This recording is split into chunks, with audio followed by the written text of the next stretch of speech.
તિલકા માંઝીની જન્મજયંતિની ઉજવણીમાં દિલીપભાઈ નીનામા ચારેલ સાહેબ અને આપણા આદિવાસીના પ્રશ્ન માટે હંમેશા લડતા હોય, કદાચ આપણા ગામના લોકોને ખબર હશે ના ખબર હોય એવા પ્રવીણભાઈ પારકી જેવા આદિવાસી એક્ટિવિસ્ટ છે અને તેઓ આપણી વચ્ચે ઉપસ્થિત થયા છે. એમના માટે જોરદાર તાળીઓ થઈ જાય.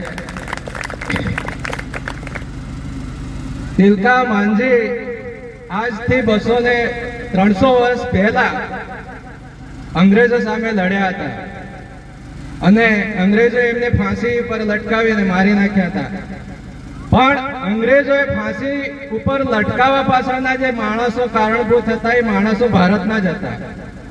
અંગ્રેજોને તો માહિતી મળતી હતી કે ભાઈ તિલકા માંઝી અંગ્રેજોની સામે વિદ્રોહ કરે છે અને અંગ્રેજો એમને કાયદાના પેલામાં રાખી અને એને સજા આપી હતી. પણ અગાઉ જે પણ ઇતિહાસ લખાયા છે આદિવાસીઓ વિશે હંમેશા વિદ્રોહના નામથી જાણીતા થયા છે અને આ જ સરકાર એને પછીથી ફરીથી સ્વીકારે છે.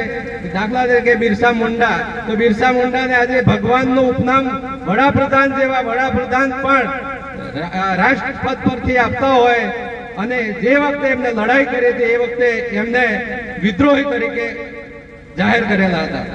આજે પણ આદિવાસીઓ જે પણ હકની લડાઈ લડી રહ્યા છે એ હકની લડાઈ નક્સલાઇટ નામથી આપણને નવાજવામાં આવે છે. પરંતુ એ જ વસ્તુ આજથી 50 વર્ષ પછી આ જ સરકારો એવું કહે છે કે આદિવાસીઓ જે બાબત માટે લડતા હતા એ સત્ય બાબત હતી. આદિવાસીઓ આજે જળ જમીન અને જંગલ માટે લડે છે. કોરોના કાળમાં આખા દેશ આખા વિશ્વને ખબર પડી કે જળ જમીન અને જંગલ જરૂરી છે, કારણ કે સિટીના લોકો બધા ભાગી અને ગામડાઓમાં આવી ગયા હતા અને સિટીના લોકો એ પછી ગ્રામીણ ક્ષેત્રની અંદર જમીનો ખરીદતા થઈ ગયા છે. પરિસ્થિતિ એ છે કે આદિવાસી હંમેશા કુદરતી જીવન જીવતા હોય છે અને એ જીવન જ હંમેશા લોકોને તારી શકે છે. તિલકા માંઝીએ એ વખતે ખાલી 35 વર્ષની ઉંમરની અંદર એમને જળ જમીન અને જંગલ માટે લડાઈ કરેલી. એવી જ રીતે એકતા માટે એમને એ વખતે પણ સંઘર્ષ ઘણો કરેલો. આપણે આજે અત્યારે સમીરભાઈનું નામ લીધું એમ એક સમીર નહીં પણ એવા 20 સમીર પેદા થવા જોઈએ, તો જ એક એકતાનો ઝુંડ ઉભો થશે. જુસ્સો ઉભો કરવા માટે એકલો માણસ કેટલો સંઘર્ષ કરે, એની સાથે ઝુંડમાં માણસો હશે તો હંમેશા એનો અવાજ બુલંદ થશે.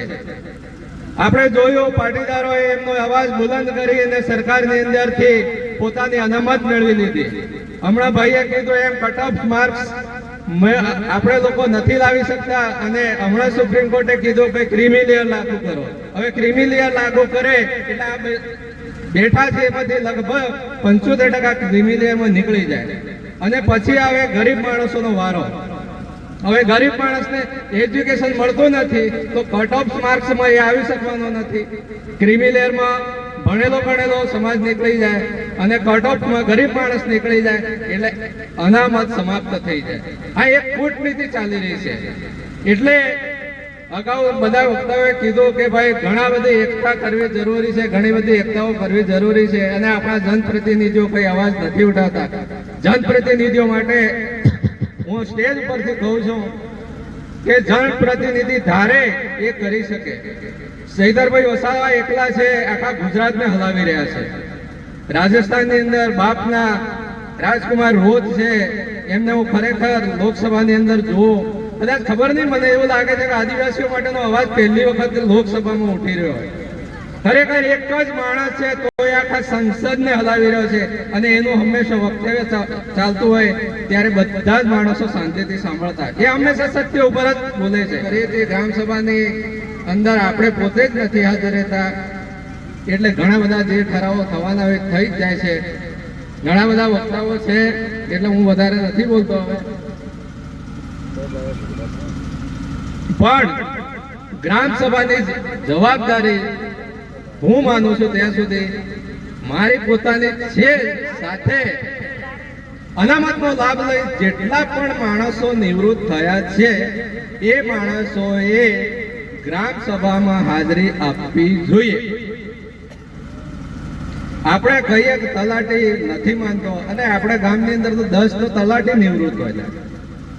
દારૂનો વ્યસન વાળો કે અડ્ડાવાળા નથી માનતા તો આપણા ગામમાં તો 2 ડીવાયએસપી હોય, 3 પીએસઆઈ નિવૃત્ત હોય.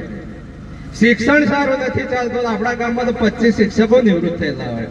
આરોગ્યની સેવા નથી મળતી તો આરોગ્ય વાળા 25 જણા આરોગ્ય વાળા હોય. શા માટે ના મળે?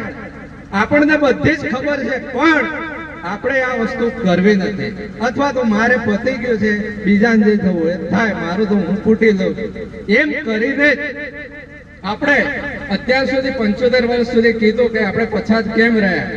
સરકારે તો એવી યોજના લાખો હજારો આપી દીધી છે. એ યોજનાઓ મેળવવા માટે આપણામાં ત્રેવડ નથી. એ યોજના લાગુ ના થતી હોય તો બીજી ગ્રામ સભાને તમે બાયકોટ કરો કે ભાઈ અગાઉ જે કરેલા કામો અથવા અગાઉની યોજનાઓ અમારા અહીંયા ગામની અંદર 100% લાગુ નથી થઈ, આ 100% લાગુ થાય તો જ અમે બીજી ગ્રામ સભા કરીએ. એવો પાવર ગ્રામ સભાનો આપણે બતાવવો પડે, પણ એ વસ્તુ આપણે નથી કરી શકતા. એના કારણે 75 વર્ષ સુધી હંમેશા આપણે અમને આપો લઈ લેવાની ત્રેવડ આપણે બતાવી નથી. અને એના માટે 10-15 વર્ષથી હવે જનજાગૃતિ ચાલી રહી છે. જય જોહાર નો નારો હતો ને લોકો વિરોધ કરતા હતા, પણ વડાપ્રધાન જેવા વડાપ્રધાન પણ સ્ટેજ ઉપરથી જય જોહાર નો નારો લગાવે છે, એટલે હવે થોડાક જે વિરોધીઓ છે એ ધીમા પડ્યા છે. અને જે તિલકા માંજી જે વિસ્તારના હતા એ વિસ્તારના બેન આપણી વચ્ચે છે, બરખા દીદી, અને તેઓ હંમેશા આદિવાસી સમાજ અને સ્ત્રીઓ માટે ખૂબ ભારત લેવલ ઉપર લડી રહ્યા છે. એ તમને વિશેષ માહિતી આપશે. અહીંયા તમને મને સાંભળ્યો એ બદલ ખૂબ ખૂબ તમારો બધાનો આભાર, અને આયોજકને પણ મને બોલવાની તક આપી એ બદલ એમનો પણ આભાર. જય જોહાર, જય આદિવાસી.